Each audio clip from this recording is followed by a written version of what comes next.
Hi, hey, hello, welcome to a Mark It Down production. My name is Jeff Winger. I am joined by Britta Perry, Abed Nadir Johnson, and Annie Rev Edison.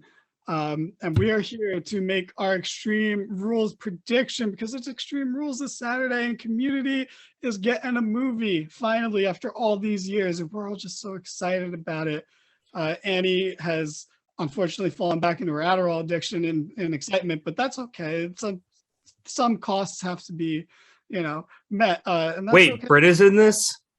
Oh, Britta's in this? Yeah, Britta's in this prediction video. So we're probably going to lose a subscriber or two, but that's okay. We'll power on. But anyway, we're gonna pick a random match to start with, and we're gonna start with the least excited match on the show. Drew McIntyre versus Karrion Kross in a strap match. And I say least excited, and this won't be terrible to watch. It might not be the best match, but I think it's going to be interesting at the very least. You got Drew McIntyre coming off of a just ridiculous loss at the last pay-per-view. And you got Karrion Kross coming off of doing nothing, stalking Drew, being okay, a fireball botch. I don't know. It seems easy to predict, but I don't think it's cut and dry. So that being said, Abed, do you have a pop culture reference to compare this to, or have you now realized how in over your head you are with this role of Abed right now? And who do you think's going to win the match, I guess, as well? Wait, I'm Abed? Yeah, but you were like, oh, I get social disorder and I know pop culture. But so. I'm the least talkative. I might be the most literal. Anyway.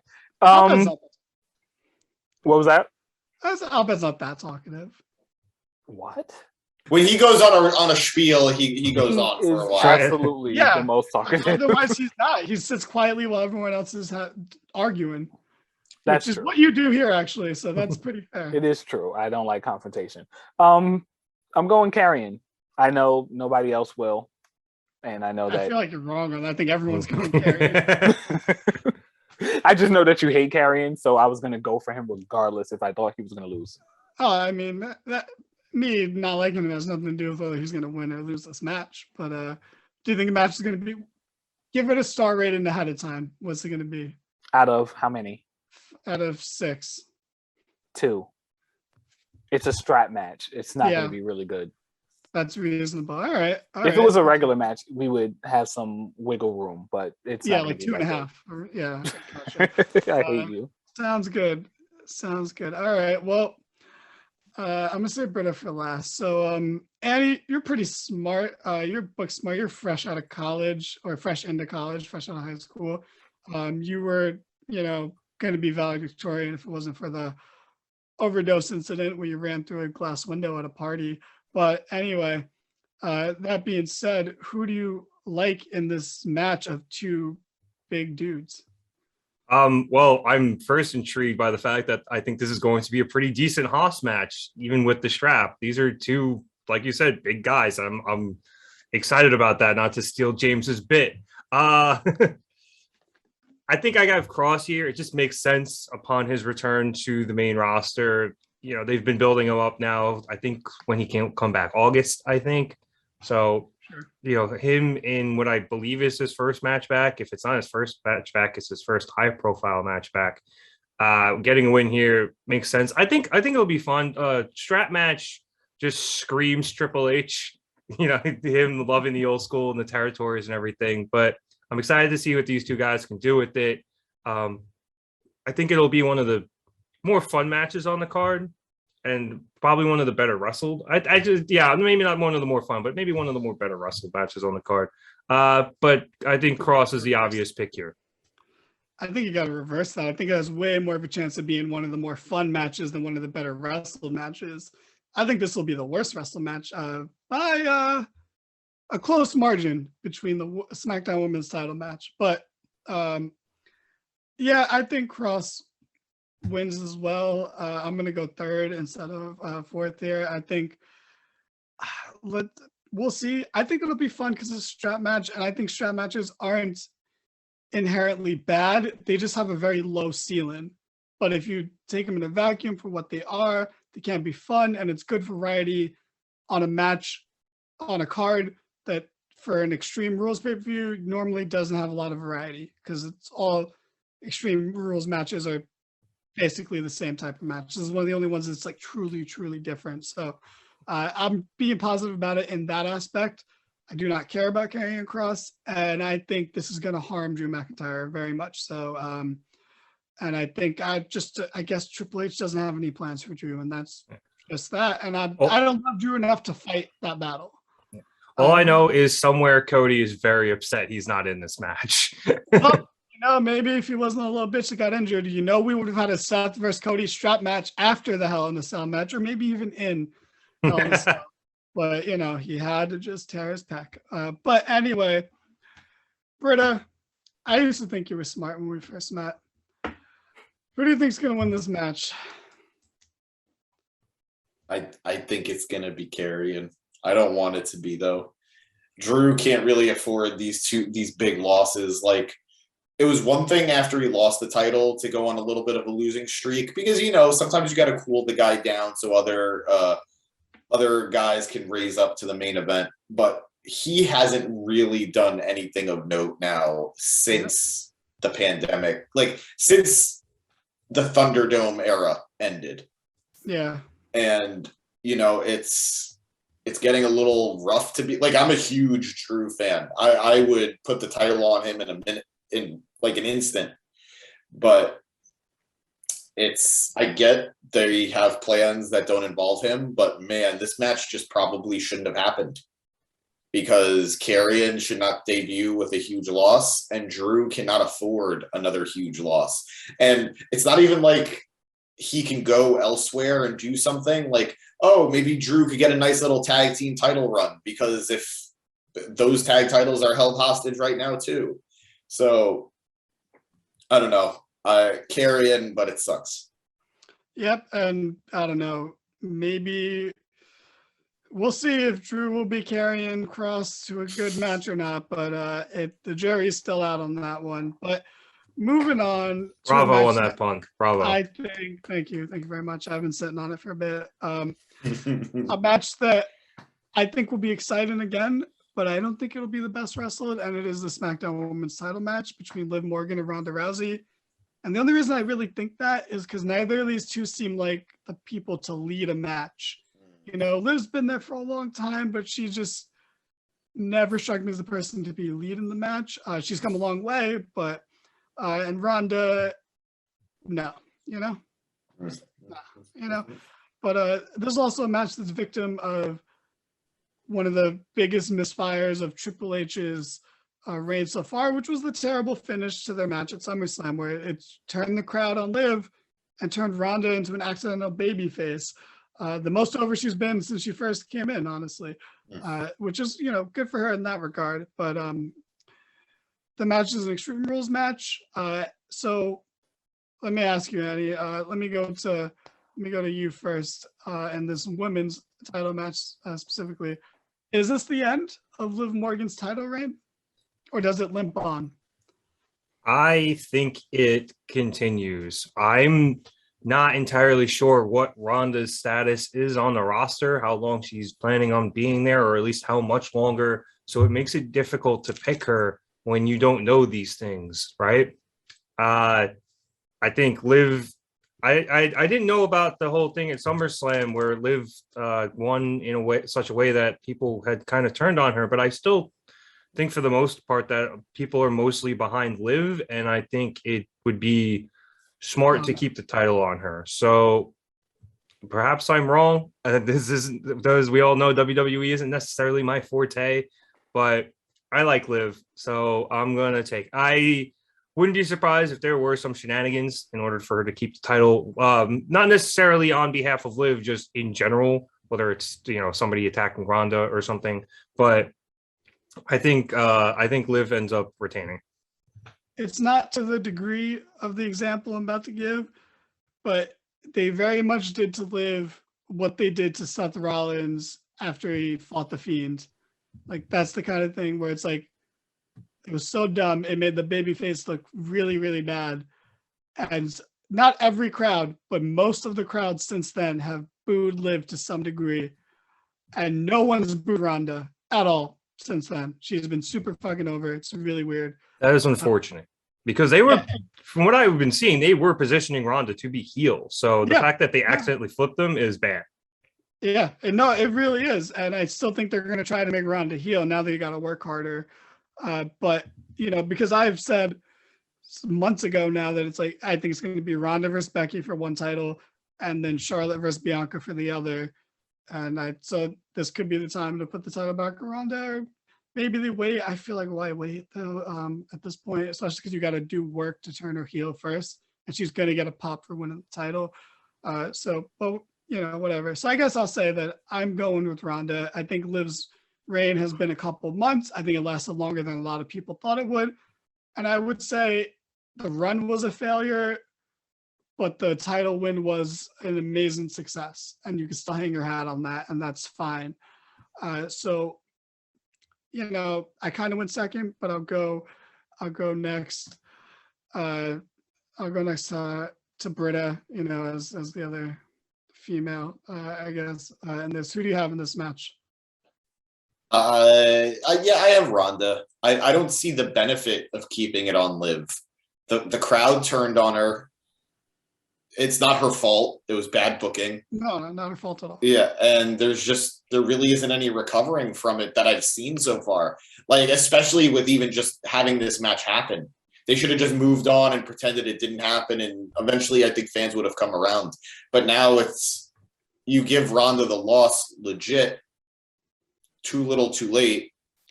And if Liv retains through shady means, it's no different than what happened last time.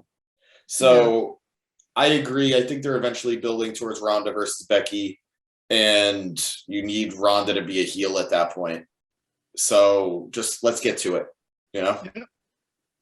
Yep, that's exactly. I agree. Well put. There's not much else to say about it, but who knows? Maybe Abed's gonna come out with a nugget that we weren't expecting. Who do you have in this match?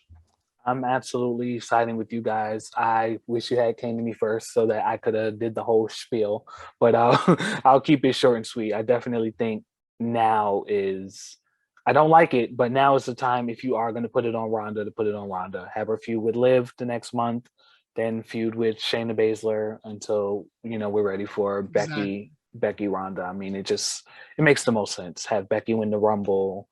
I'm getting ahead of time, but you know what it is. No, yeah, absolutely. I think so. And, there's been no overt hints to this. It's just how we feel things are going to play out, and what I think makes the most sense on paper. So I will say, I do think Ronda is going to dominate most of this match, though. As you should. I think that maybe I'm stating the obvious there, but I do want to put that on the record since I did pick Liv. No, absolutely. But that's a bad WWE trope as it is one person dominates the whole match and the other person hits the finish and wins. That's we're trying to, especially with someone like Ronda, where she's the baddest woman on the planet. And it just happened actually with Shayna, so.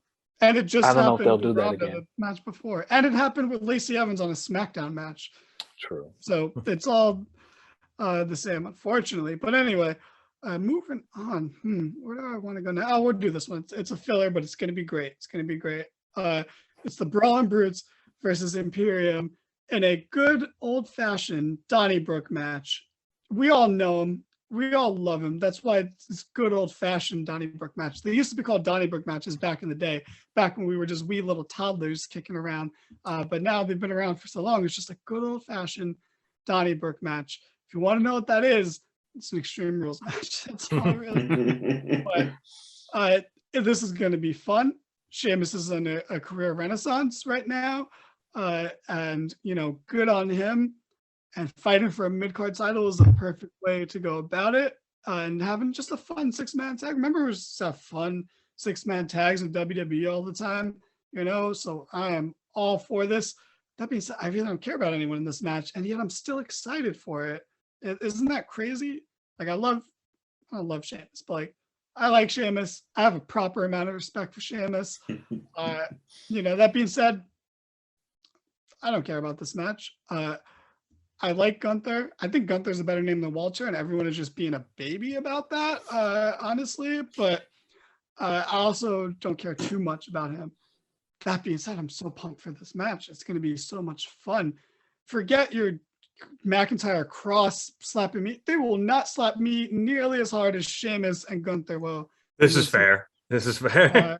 That's fair. Abed, do you have a pop culture reference where maybe like a movie where there's a big foreign bad guy that you can reference in this? And who do you think is going to win the match? Godzilla, maybe. But anyway, big point. Anything with Dolph Lundgren. I do have a pop culture reference. I think Wee Baby Sheamus is going to win. That is for my Archer fans. But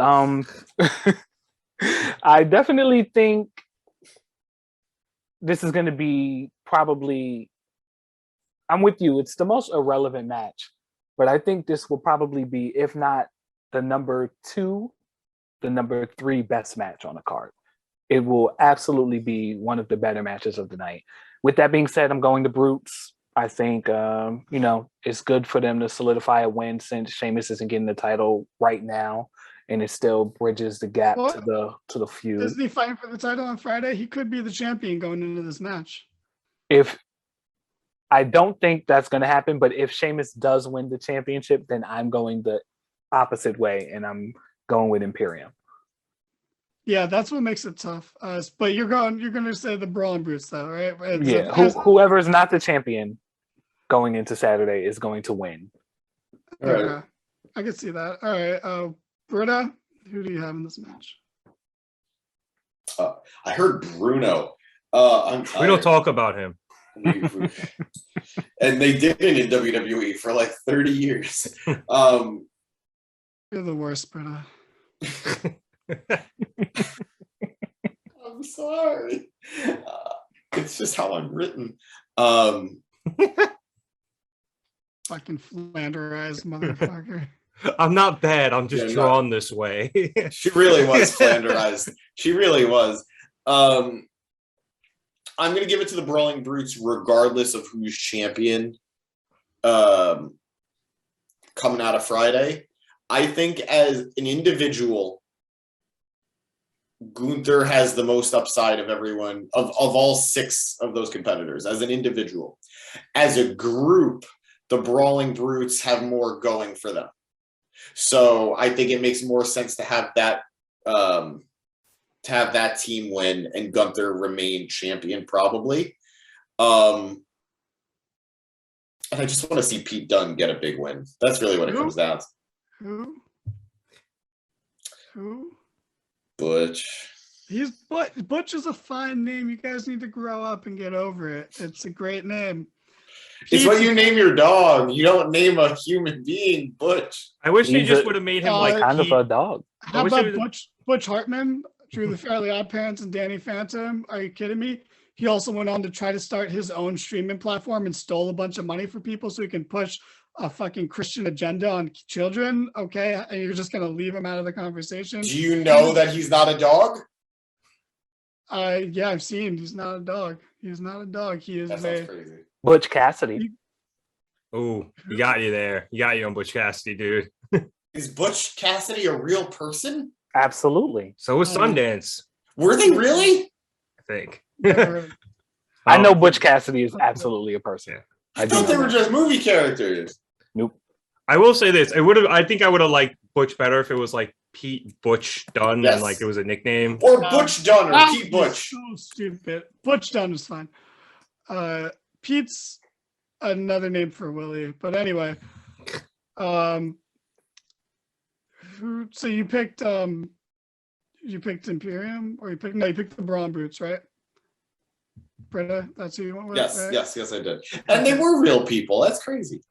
All right. Well, I'm always right, James. Fair enough. After the Sally's comment incidents on Wednesday, I'm pretty sure we have to trust Chad on these things. Yeah.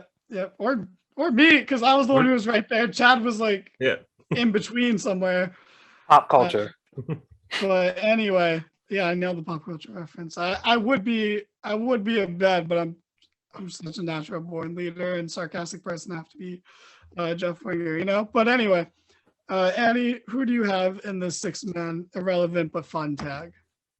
Before I make my prediction, I want to read a stat I saw from Wrestle Ops today. Sure. In January of 2023, Gunther will have been in WWE for 4 years. And in that run, he has only suffered 2 clean singles losses. That's pretty crazy. So I think it's pretty safe to say he's not losing that title on Friday. But I do have to agree with my other 2 colleagues here that they will indeed lose the match on Saturday, and the Brawling Brutes will pick up the win. I think it makes a lot of sense for the Brutes to win, give them some momentum following Sheamus's loss, and be able to capitalize on the great match that he and Sheamus and Gunther had at SummerSlam. So Gunther got the momentum with that win coming out. He'll continue to have momentum probably following another phenomenal match on Friday. And then you allow the Brawling Brutes to gain some momentum coming out of Extreme Rules. So I think that makes the most sense. I think this is going to be the most fun match on the card. And to follow up on what I said earlier, Donnybrook match, of course, it's gonna be fun. Donnybrook, it's gonna be great, and I'm honestly really looking forward to this one. This is gonna be great. It's gonna be a lot of heavy hitting. There's gonna be a good amount of weapons, and it's gonna be a real good time. Yep, I'm with you guys. There's no way, no matter how little I care, there's no way this won't be fun. And I'm going to agree with you guys. I'm going to go with the Brawling Butches to win this match. And yeah, that's that. Moving on, we are going to go, what do I want to go with? We're going to go with the Raw Women's title match. It is Bianca Belair versus Bayley in a ladder match, in what's being marketed as the first ever women's ladder match for a title, which is just not. It's just not. It's just the first singles one. And why can't we just market it as what it is? Why are you pulling such a Vince McMahon move right here, Triple H? Why are you lying? Becky, Charlotte, and Asuka had a triple threat ladders match for the SmackDown Women's Championship, and that's fine. Just say it's the first ever one-on-one women's ladder. That's more impressive, honestly. If you just be honest, it's all fine. But anyway, I don't like one-on-one ladder matches, but since there's going to be factions involved, it's not going to be one-on-one for very much of the time. It's going to be heavy with interference. Britta, you're the worst. Remind us all how you say bagel again. Don't remember. God, you really are the worst. I don't remember. I haven't watched the show in like Britta 3 years. moment. How fucking Britta is that of you? Who's gonna win the match? Bianca. Yep. Okay. Annie, who's gonna win the match? I actually think Bayley's going to win here. I think Damage Control having all of the titles is a good move for them. It really builds upon them being all heels. I know Bianca's a force to be reckoned with at the moment, but having that faction have titles, I think is a really good move.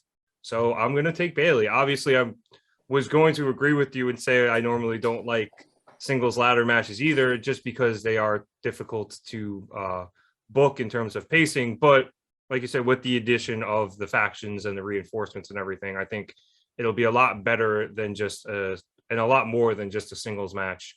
And because of that, I think that also tends to skew towards the heels winning. So I'm going to take Bayley. New champ. Understood. Not a bad shout. This is one of the harder matches to call on the show, without a doubt. Abed, who do you have in this one-on-one ladder match?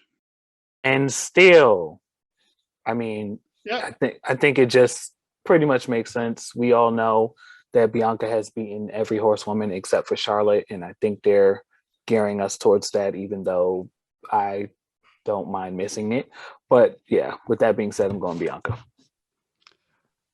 Look, man, Charlotte putting over Bianca is the last thing left for Charlotte to do, and the only thing that I could possibly care about her being back for, because you know what, we didn't talk about this in our weekly podcast episode or whenever, but Charlotte has been off for personal reasons that she said she'll explain in a later interview, which means that it's not that big a deal in the grand scheme of things. Or really, I just don't want to see her back. So if she's going to put over Bianca, at least I'll accept that. But I'm going to have to agree with the two of you that Bianca is going to retain, because Bailey just doesn't feel like it. I don't think they've built them up enough. And a lot of that is due to the initial setbacks of having, you know, the Huggers not win the tag titles in the first try. But it just, Bailey, not in terms of actual talent and ability, but like kayfabe and like a power ranking sort of way, she's a tier below the Biancas, Charlottes, and Becky's and Ronda's of the roster. If they're S tier, she's A tier, which is still amazing, or S minus. But I think Bianca is going to win, but I think it's going to be more interesting. I think they wrote Asuka and Alexa out on Monday with an actual good beatdown for once, because normally they don't drag out beatdowns in the women's division long enough, and they just are quick, like 2 moves, pose over them, and that's it. But they beat them out for a long period of time. So I actually think Becky's going to return and save Bianca and help her win, because she posted a picture of her with like long ass hair extensions that are dyed orange, and if she was not coming back, there would be no reason for that right now. So that's just my wild prediction that if it turns out to be right, I'm going to clip it and put it on, and if it doesn't happen, then the world keeps spinning. So I'm going to go Bianca. It should be good. I trust Bailey a lot in this match to make it good, because she had a good Hell in a Cell with both Sasha and Bianca, and she was in 2 Money in the Bank line. No, just the one, I think, that she won, and that's it. But still, I trust Bailey. She knows what she's doing. She's going to be great, and Bianca's the new face of the women's division, and that's fine. I'm cool with that. I'm okay with that. But yeah, good stuff. Moving on once again, we are going to go with the Fight Pit. Not to be confused with any other wrestling match, but it's going to be essentially a cage with a little platform at the top so people can dance and like fight on top of it and stuff. It should be interesting. Someone named Danny L. Cormer is going to be the special guest referee. Never heard of him. Probably has never done anything in his life that qualifies him to referee this match, but whatever. It's going to be Matthew Riddle, if you will, and you will, versus Seth freaking Rollins. And, you know, Daniel Corndog is a big fan of Seth Rollins, as most of us are, understandably. So you could tell he just wanted to do this. And it's really nice at WWE to let a fan have a wish come true without them, you know, being sick. No. No, I'm saying despite that, I'm saying it's a nice thing on WWE's part. They're just letting fans referee matches now. How cool is that? Actually, they're just biting off AEW because like Aubrey was a fan that just became a ref. So that's not even that original. So I take back some of my kudos, but it's still a nice gesture by the company. This feud has been good. I think it's one of Triple H's better built feuds in the time since he's taken over, since he decided to hold off on it right away. They've gotten real with each other. A lot of insider baseball, because I didn't even know Matt Riddle had kids, let alone that he wasn't allowed to see them. But also, no offense, but like, yeah, that sounds about right. He's like the least chill stoner I've ever seen in my life. Makes no sense, bro. No one gets stoned, gets angry. What are you doing? I would get stoned and call out Brock Lesnar. Get stoned and call out The Miz, someone I could take in a fight. Like, you know, like, what is this guy doing? But this is going to be fun. I thought it was dumb. I thought the match stipulation is dumb. But then I'm like, oh, Seth Rollins. This is going to be amazing. I have no doubt. Dude made an eye for an eye match fantastic. So like I have no doubt this is going to be the second best or best match on the show. I'm so pumped for this. That being said, I don't know who's going to win, so I'm going to think about it a little bit, and I am going to go to Annie first. You watch Ultimate Frisbee Kids, but kids is spelled with a C. I think that's what UFC stands for. So who do you think is going to win? What's your expertise on this one? Not only do I watch Frisbee, I do watch the Ultimate Fighting Championship. So What is that? allow me to actually tell you who the fuck Daniel Cormier is. Is that what DC Comics stands for? Oh my god! I don't know. Actually, DC stands for Detective Comics, so it's Detective Comics. So DC Comics is okay. ATM machine. Daniel Cormier is a UFC Hall of Famer. He is one of the only one of 4 double champions. He held titles in both the light heavyweight and heavyweight weight classes at the same time. Dude's a beast. Okay. He's one of the best fighters of all time. How many belts did Kenny Omega hold at one time, James? 4. Oh, so that's more than double champs. Okay, but okay, Fair. yeah, sure. But he is one of the best combat sports people ever, and he is now a commentator for UFC.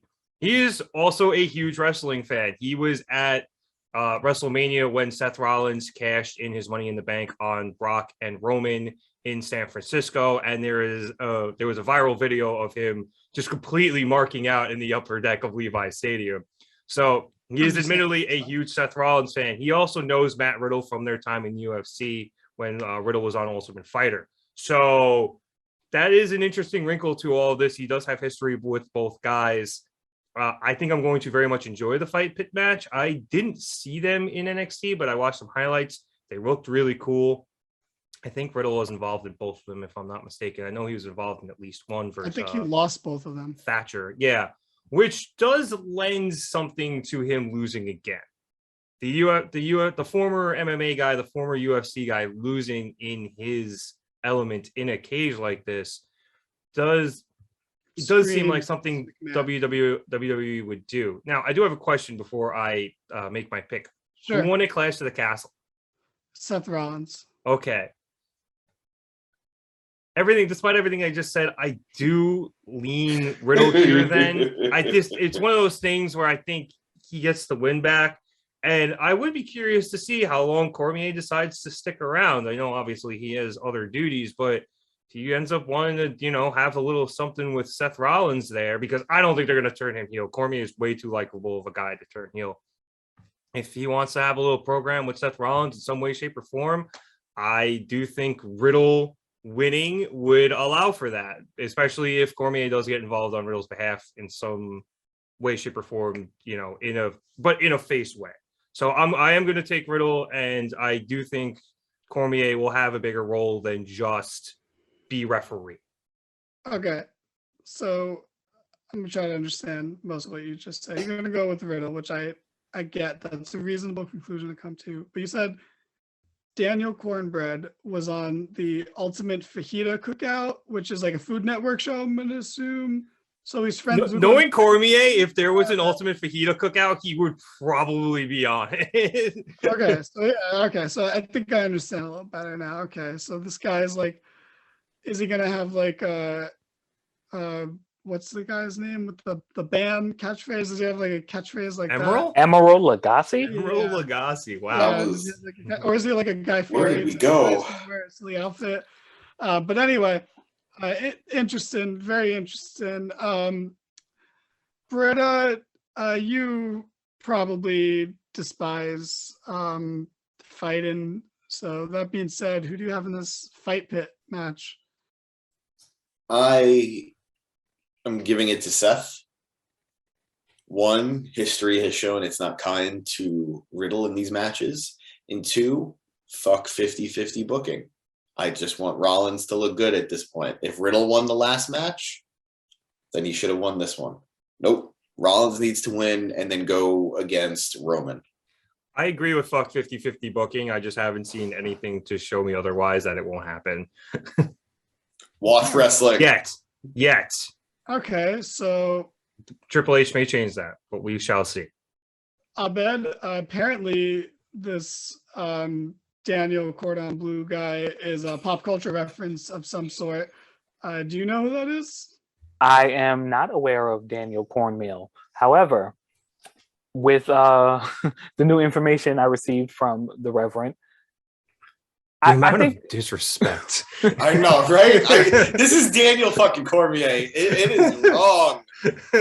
It's wrong. the best part about it is I actually do know exactly who he is. The Like, fuck? I got to play off Danny. I mean, he threw the alley oop. It works. I know, but jeez. Put some Sorry. respect on this man's name. Well, we're gonna see him a few more times, apparently, Yeah, he can win according some- to what the news is saying. Yeah. But Sure, Ariel Wahwani will let us know. right. I thought I was always going with Riddle.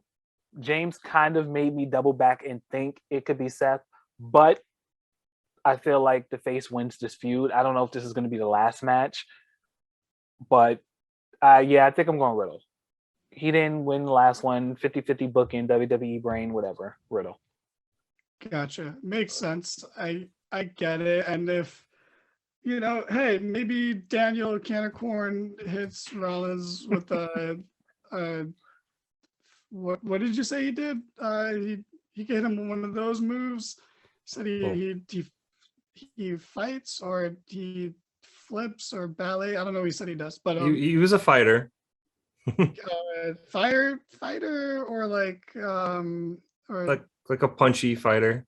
And kicks and takedowns and submissions and Is he the guy that fought AJ Styles in that 2K tournament that James tried to get into? Or I'm sorry.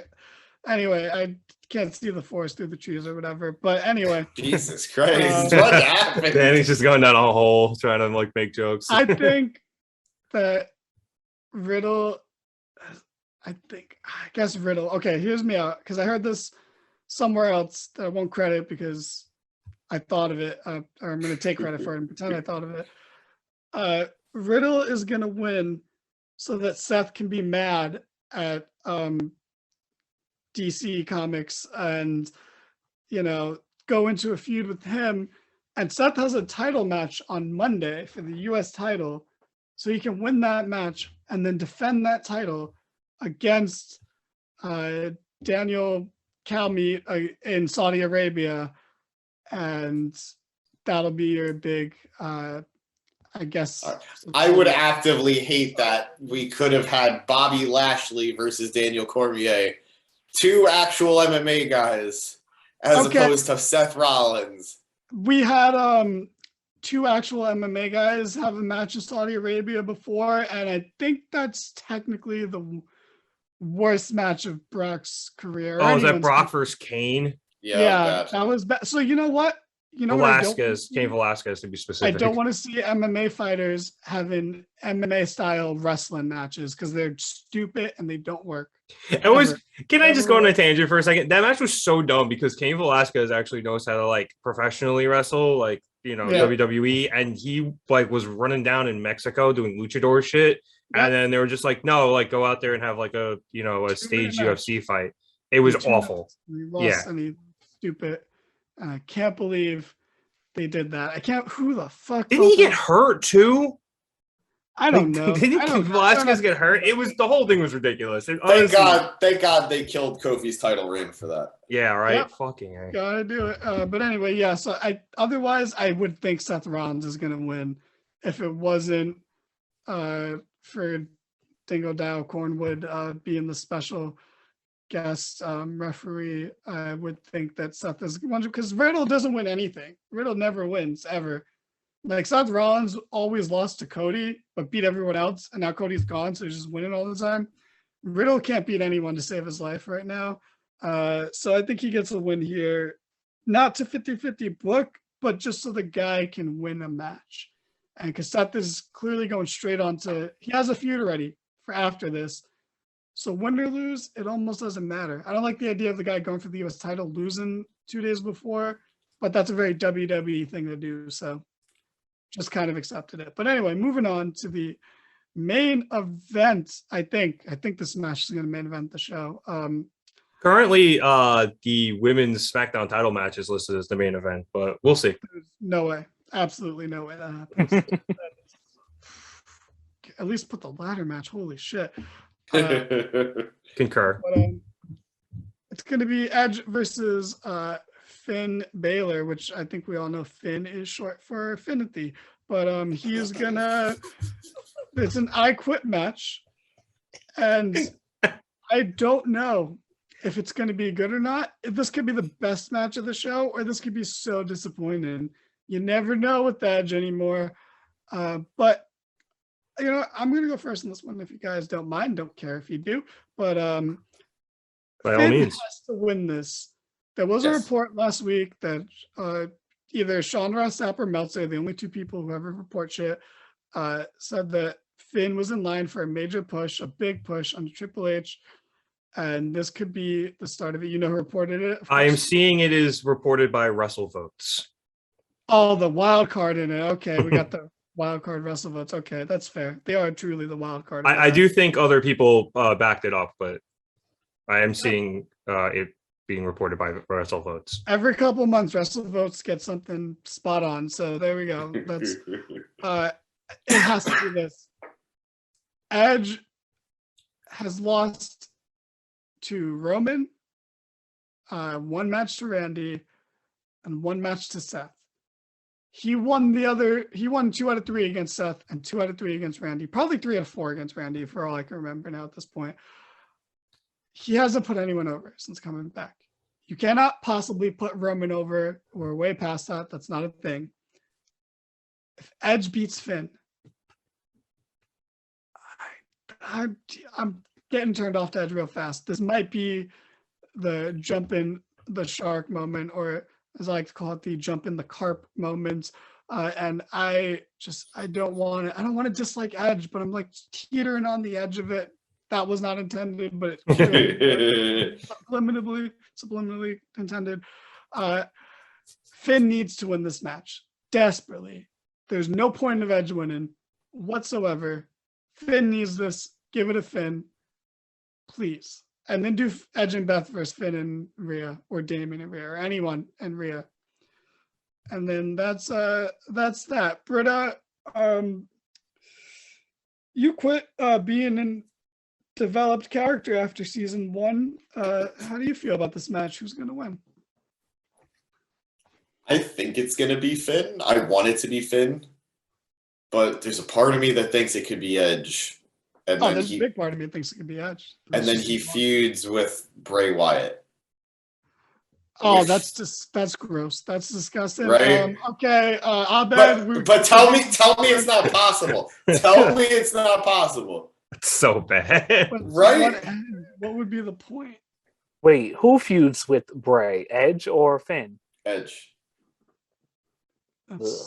That's awful, right? It's awful. I love Chaz. Ugh. Guys, I wish that came across louder. That was so good. I heard it. I think it did. Yeah, no, I know. This is the darkest timeline. I don't get it. Is that a reference to something? No. Oh, no, wow, he actually made... Oh, wait, yeah. Sorry, Danny. No, it's not.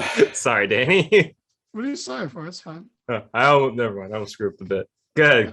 Go. He's already disheartened. Everything's done. It doesn't. He won. He won. He always wins. So yeah, I'll bet who do you have in this match? I'm sorry, guys. You all know it in your hearts. You feel it in your brains. Edge is going to win this match. Don't say that. It's been said. I did it already. It is what it is. Edge is going to absolutely win this match. Finn is a loser. I'm sorry, guys. That hurt to hear. Yeah, it really did. No, he's not wrong about that. Finn is a giant fucking loser that loses all the time. But no, I know, but just hearing it out loud just physically pained me. No, it hurt me to say. It hurt me more than it hurt you, but it is what it is. And also, I think if we are supposedly getting this new Finn Balor resurgence where he's going to be much more important they got to get rid of this Judgment Day shit. So he's got to lose a little bit more to win later, if that's what we're doing. That's terrible. That's some WWE ass shit I've ever heard right this there. is the WWE. But that's not a salute. But it's Triple H's WWE. Also, Judgment Day is way better now than it was 2 months ago. They're not spooky. They just come out. They get treated like more of a big deal. They're all over the show. They cut promos. They vary in quality. But Rhea feels like a star coming out of it. And if Finn's going to start feeling like a star in it, I don't see the downside here. And now you have Dom to be the fall guy for when they do lose matches.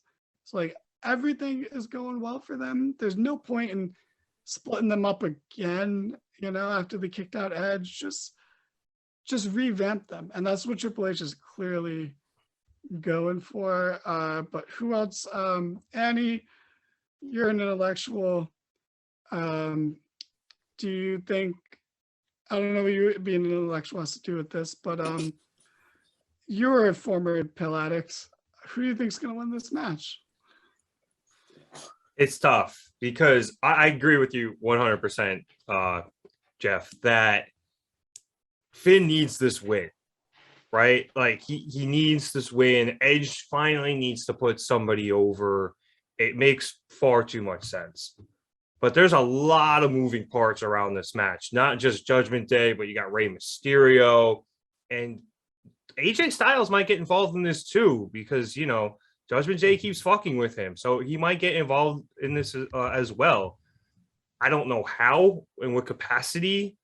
There have been unsubstantiated rumors. Maybe AJ is getting the Good Brothers back. I have no idea if that's true. I don't know if I need it, but it's just a random possibility. And just because there seems to be so much fuckery around this match, and also too that Edge just seemingly, despite the fact it should be his role, has barely put anybody over. As much as I want it to be Finn, I think I have to pick Edge. Like, I think I just need to go again. It's habit, just going against the logical thing when it comes to WWE. And like I said before, I'm hoping that changes with Triple H. But until they prove otherwise, I kind of have to go against what I think should happen. So I'm unfortunately picking Edge. And that is not a slight to Edge. This should be Finn's match. No, it should be a slight to Edge, because what good are you doing? You're not doing any good. And look, there's a whole thing we could get into about saying CM Punk, but dude put over MJF at least. Yeah. Dude put over a lot of people in defeat. Edge has not made anyone look better at all. And he's looking out for himself. This is his comeback tour. But that doesn't seem like Edge. It doesn't put people over. I do not believe Edge is an egomaniac that wants to put himself over like that. There's some sort of disconnect there where I don't know where it is, but Edge has already won all the matches. He won against Priest. He made the Mysterios beat Judgment Day at SummerSlam when he came back. He's already gotten all the wins. And with the Riddle rounds, when you could just give Finn the win here and then pretend like they won the whole feud with that and move on. And if AJ Styles does get involved, he should be joining, because you know what? This all started because AJ and Edge had a problem. He should not take Edge's side in this whatsoever. Oh, shit. I almost forgot about that. Be a thing. But that being said, I do think the match could be really, really good. So I just hope they don't overbook it and make it too busy. Oh, I think that's a shame. It's gonna be busy. That's a shame. I think it's going to be. I understand that shit's gonna happen. I just don't need it turned up to 11. It's so cute that you think it won't be a 12. Yeah. I gotta agree with Chad on this one. It goes to 11. If they turned it down to 11, that would be a little nice. But okay, so just a quick couple things to wrap it up before we go here. I'm gonna throw. I said it earlier. A scale of 1 to 5 how likely do you see Becky Lynch coming out to help Bianca during the ladder match as the run-in? Anyone at any point, just to give it a number, 1 to 5. 2.5. It depends on her. Depends on her healing. What is she? What? I don't know. Yeah, I have no idea what her Walking around without timetable anything on her was. arm? She's walking around without anything on her arm, and she got hair extensions with dyed hair. Why would you do that if you're not making a comeback? You know, this is all I'm speculating on. This is us. We're breaking this news. We are the ones putting this out there. Credit for It's it. time for reckless speculation. What are you gonna give it out about in 1 to 5 on the likelihood? With the new information, maybe a 3. Okay, Britta. 2. Okay, all right. I'll give it a 3. I'll go with that. Like I split the difference there. Champion it. But okay. It's because there's room, because I do think Alexa and Asuka were written out. On a scale 1 to 5, how likely do you think it is that Sasha and Naomi return to help Bianca for? Oh God. 0. Nope. Okay, breaking the scale there. All right, way to go, Meltzer. I'm gonna go.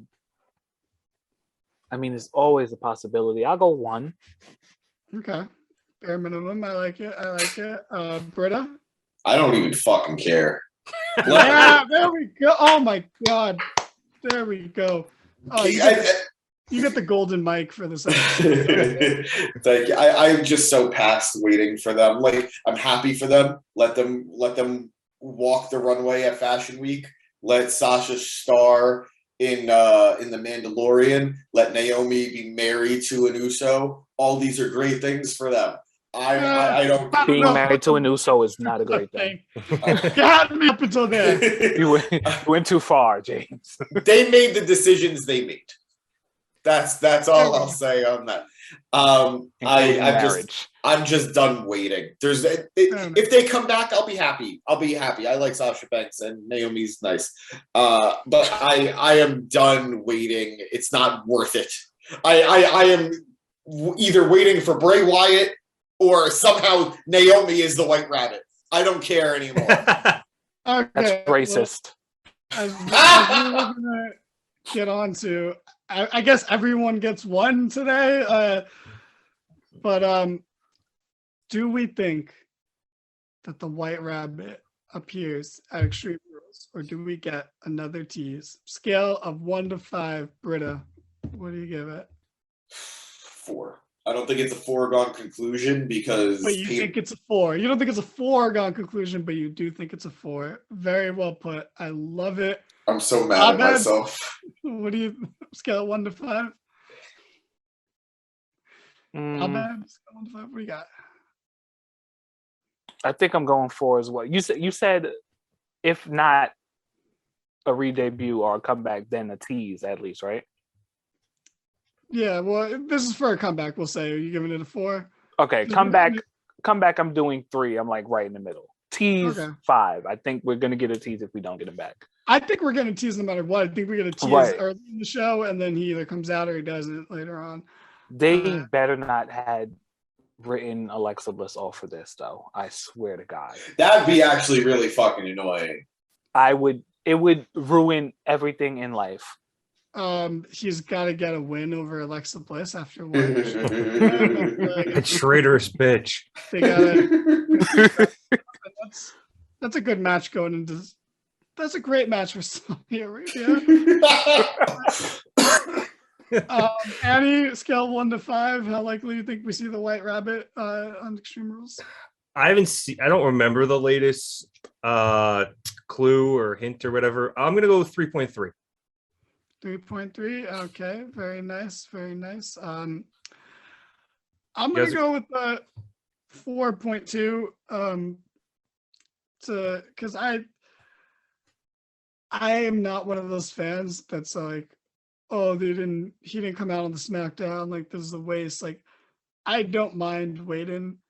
In fact, him debuting really feels like a huge escalation from QR codes, you know? Yeah. But the season premiere of these shows, you know, are this upcoming week after Extreme Rules. So you want to get strong ratings, you know, after the season finale. people fall off. They stop thinking about the show for a while. The time between a season finale and a season premiere is so long. It's been like 12 months since the last new episode of Walking Dead. It's been like 18 months since the last episode of SNL. It's gonna be hold on, let me get my calendar. 7 days since the finale of Monday Night Raw. People forget. So you want to start strong, and you can start strong by having the White Rabbit come out. So yeah, I'll give it a 4.2. More if I just, maybe it's not the right move, but it is the move that they've set themselves up for. I think there's a strong possibility he comes out Monday and fucks up DX. Yeah, like Triple H would book himself to get fucked up with his buddies. He was contract tampering with FTR so he can get them back so they can beat them up. Also, I'm a little disappointed I haven't gotten a Killer Rabbit from Monty Python reference in this entire fucking trail of hints. I need it somewhere. Give it time. I'm mad we didn't get a Bunnicula reference. That's a good one too. Here we are. Have any of you guys ever had a rabbit? Yes. I have not. I had a cousin who had a rabbit. Gotcha. I'm a dogs and cats family. Some fish, some hermit-crabs. I've had a rabbit. Fun. A wabbit? Fun animals. That's racist. A wabbit? Anyway. So guys, that's Extreme Rules. It will be extreme despite there being rules. And it'll be a fun show because you know what? God, we just gushed over AEW for like 2 hours on Wednesday, but do they not know how to structure a fucking pay-per-view card? Putting every single wrestler on the goddamn card for an 18-hour show is not it, Tony. You know what's it? 6 matches, okay? NXT TV sucks. NXT takeovers, perfect. Perfect length, perfect quality. 6 matches is fantastic. You can put 8 and it's still really good. Fucking 6? Oh my God, Triple H, are you trying to get us to go to bed at a decent time, you fucking saint? It's not going to work, bud. And then extra little kudos to them actually lending to the theme of the fucking pay-per-view for once in their lives. Yes, every match has an extreme stipulation. Goodness. A different one too. Right. Yeah. Good old-fashioned Donnybrook match, as we all know. Anyway, everyone, follow us on social media. We have every single one you can think of. You think of it, we got it. Just look for Mark It Down Podcast and you'll find us. Look or check the description below. They'll probably be in there too. Subscribe. We're on a mission. I'm not going to tell you what that mission is because, I got to drip feed stuff to you. Got a little tease. Look out for QR codes or look out for read our Instagram post backwards and maybe you'll find something. I don't know. Anyway, Paul is dead. Catch us live after Bound for Glory. Check us live after Extreme Rules. Check us live after Raw on Monday. There'll be so much to talk about, hopefully. And until then, have a good night. Don't drink and drive. Be nice to animals. And Brit is the worst. Good night. He's not wrong.